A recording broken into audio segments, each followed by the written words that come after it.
Today I'm going to go over 20 tips and tricks that are helpful for building. If you're building something kind of high and you realize maybe I should have made this beam stronger, you can go back later and just add wood iron into the middle of it. And then it's reinforced. And if, like me, you go, man, I wish I'd done that in core wood, it would look better. You can just delete that out. Put core wood in. Nice and sturdy. Most people learn pretty quick that wood iron is the strongest building piece. However, sometimes you end up in a situation where you need to hodgepodge some strength together. It's okay, we've all done it at one time or another. With wood iron, they don't even need to snap. You can just place them on the side of each other and still get major strength. Now, it takes more wood iron to do it this way, of course, but you can get almost as high as when they're stacked one on top of each other. Considering you're probably not going to go that high, if you need to add a little support this way at some time, it should work out perfectly fine for you. Sometimes when you're building, you want something to snap underneath, but you can't quite get it low enough. If you just sit down, often that'll lower your camera enough that it'll snap right under. This is a technique that I picked up from my friend Beeblebum. So, see, I have a little dock here, and I want to extend it out, but it's not going to let me snap on here. So what I want to do is I want to get a half wall here to give me something to line up on. Then if I take my full wall, there's several different heights that I can line it up against too, right? So I want to put it where it's just barely taller right there. And then when I bring out my beam, it allows me to use that kind of as a backer to line it up to the part that I want it on. So it snaps right in place. Now if I wanted to provide support for this part, it's not letting me snap on the end of that right there. So what I can do is I can move this log to the back to be kind of like a backer. And now when I put my support log there, it snaps right in place. And I can even choose between which of the heights that I want it to be at. See, that snapped underneath it and that snapped through it. The ones over here are snapped underneath, so I went ahead and did that one underneath as well. And you just delete your backer, and there you go. If you find yourself in a spot where the water is too deep to use the backer trick, some people try to stand on a raft or a boat. That'll get you a little bit farther down. But the cart technique is the most diverse for deep water building, I think. So basically, you bring out a cart and you push it in the water. It'll turn itself right and float to the top. Then you jump in the cart. And now you're standing up in the water. You can get out your hammer and build while you're here. Whether that means giving yourself a backer on the ground to work from, or simply building underneath or on the side. Just be a little careful if you're in water with high waves, because it can sometimes float you out of the cart. So make sure that you keep enough stamina to swim back if you need to. Another way that you can get some more stable supports underneath builds over water is to raise the ground. But you do have to get low enough that the hoe is registered beneath it on the ground. If it's too far away, it says invalid placement. If you're building and you notice that your parts don't have as much stability, they're turning to orange and red too soon, a good thing to do is to look at your foundation and make sure that you have a solid blue foundation. If you don't, then chances are you're not touching the ground underneath somewhere. If it's just a small amount of difference, then a lot of times you can just use the hoe to level the ground up. It will level to the height of your character's feet as long as it's not too far high up. If it is too far high up, then you'll need to raise the ground.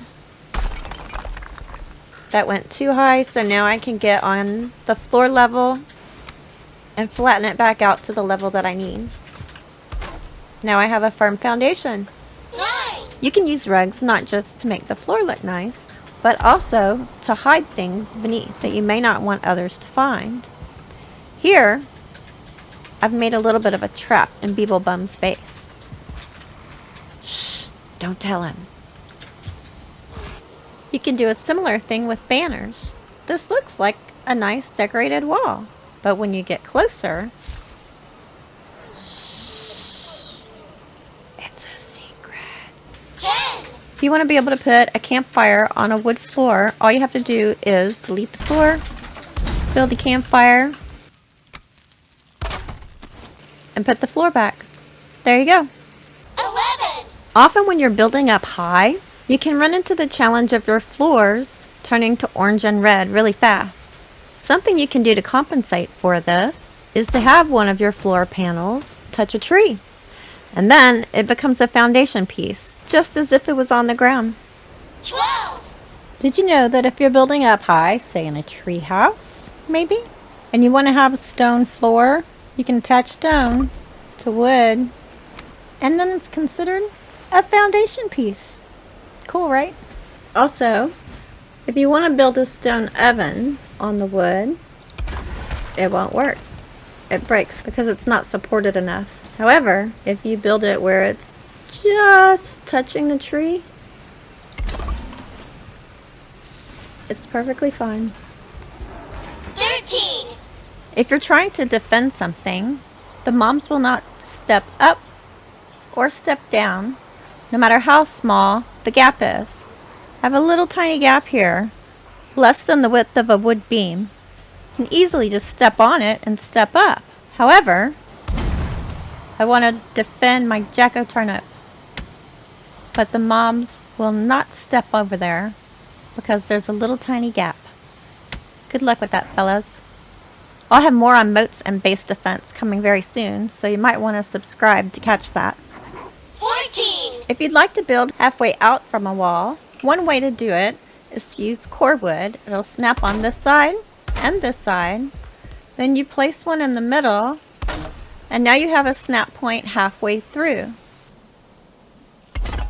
Just snap that right there.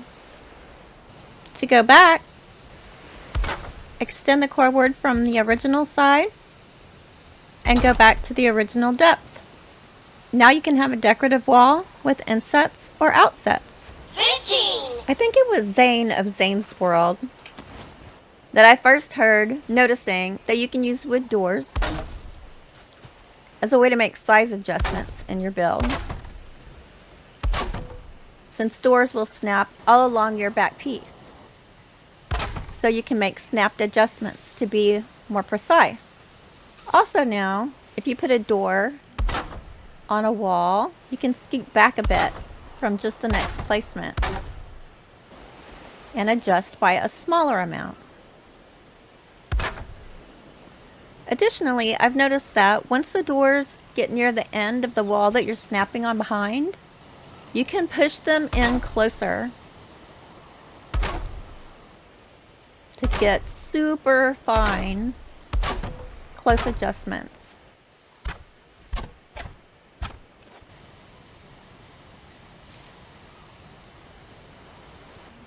So you could still have objects snapping to your grid, but at a much finer measurement. 16. What stops mobs from spawning inside your base? Most people know about the workbench, but there are quite a few other items that work as well. Jirok the Viking did some great testing on this. Other items that stop mobs spawning for 20 meters around it are the ward, a bonfire, lit or not, the kiln,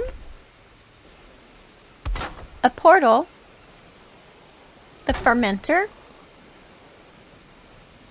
a blast furnace, a hearth, the spinning wheel, a smelter, a campfire, the windmill, a stone oven, the stone cutter,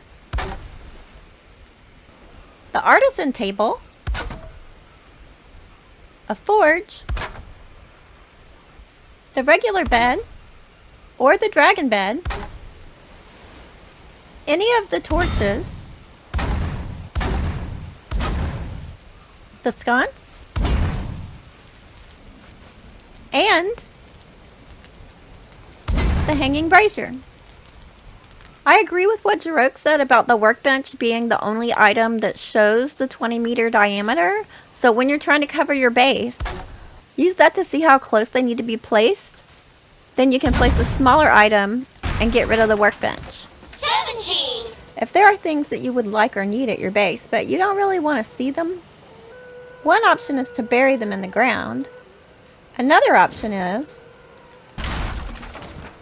to hide them under a floorboard. An extra little quick tip here from Gigi the Golden Geck, since this is his base. You can use portals to create really cool effects. 18. If you don't like the look of a ceiling under a second-story wood floor, just use the small 1x1 wood floor to go underneath. Now your first floor has a smooth ceiling. 19. Here are a couple different ways to make a spiral staircase. The first technique is a bit of a larger staircase. If you put down a 4-meter log pole and then attach a log beam at the bottom, you'll notice that it automatically gives you another snapping point directly above. Normally, they don't snap except for at the top and the bottom. So while it's in the second snapping point, you can rotate it once, and it goes up a step. And you keep doing this all the way around. Turn it once, snap it higher, until it's filled up and looks like this. Now, unfortunately, we can't just walk up this. That would be really cool if we could. Now you can take a wood stair and attach it to the bottom beam. To get the right angle where it's attaching in the middle, you might need to sit down to get that first one on. Or take out the floor so you can reach it better. It's a little finicky, but once you get it started, it's fine. Okay, so I think that's attached to the middle of the bottom log. Now I do one turn in and attach that to the end of the next log. And repeat. One turn in, attach to the next log, all the way around. Might need to move around a bit to get the angle correctly. But then there you go. Totally walkable spiral staircase. I'm not positive who originally came up with this design, but I think it was Soren on Reddit who posted it initially. If not, my apologies, and please let me know who it was, because it's an awesome design. 20. Here's a second type of spiral staircase you can do. This one's a bit smaller, not as wide anyway. So you take out a wood beam, put it where you want your staircase to start. Now, I want it to go around one angle. So I'm going to scroll one angle, and it attaches automatically there on the same level, one angle out. Now, I'm going to give myself some scaffolding or a backer that I want it to be higher and something to back up to. Now, when you get to the back up to, you're going to hold shift, because if you have it just clicked, it goes into that piece right there, you see. And that would make our next step start out here instead of where we want it to start at the back. So I'm going to hold shift so I can line it up at the back. And you can decide which angle you want to come at. I tend to go at a little bit of an angle because I can kind of see where the corner is for my scaffolding being the next high level. And then just check it. If it's off, adjust. And you can be as precise as you want to be. Okay, so now I can get rid of the height one, because I have this backer to help me get to the height that I want it to be. Now again, I'm going to hold shift, and you can see how this beam, I can move left and right. I want to focus on where it's hitting this beam in the back. because that's where I'm going to judge if it's lined up left or right. You can also kind of look at the one below. When I move my mouse up, it turns blue on the back one. When I move my mouse down, it turns blue on the one below. So both of these can be a guide for you. So I'm going to try to keep it centered as much as possible. And I'm going to slowly move my mouse until it does that flip. See? I line it up here. I slightly move my mouse up and it flips. Is it lined up good enough? If not, I'm going to adjust and do it again until I feel like it's straight. And just barely flipped up. So measure, get it flipped up, and place. Now I don't need this backer anymore, and I don't need the one beneath, which you can see it's kind of gone partway through now, so it's not the full height that it would have been. Because if it had been the full height, we wouldn't be able to walk over it. But now, since it's only a partial height higher, I can walk right over it. Now rinse and repeat. I'm at this level, one click in, snap to the step you just did. So that's our angle. I'm gonna go one up. That tells us to go up. Give us a backer to aim behind. Now we can get rid of this height. Line it up, use shift. It's just now flipped. Place. Get rid of my height backer. Get rid of my sizing backer. And I can walk right over. And you just keep going like this as high as you want. You can add extra support in when you need it, or just for aesthetics along the way. Of course, I gotta give you a bonus tip, right? If you want a more subtle staircase, between the two options of 26 and 45, you can build your own. Start with your bottom stair, then get behind it. Look at where the cursor, the yellow dotted line, is in the center. And you're going to aim towards the stair before. See how it flipped behind it there? If I move down, it flips up. If I move up, it flips down. When it does that flip up right there, I'm going to place. And I'm going to do the same thing for the next one. Move up, it's above. Down, it's behind, click. Down, it's behind, click. And you can keep doing this as long as you like. Of course, this is more of a free place, so you can be as particular about it as you like. I hope you found something here useful. Till next time, happy gaming!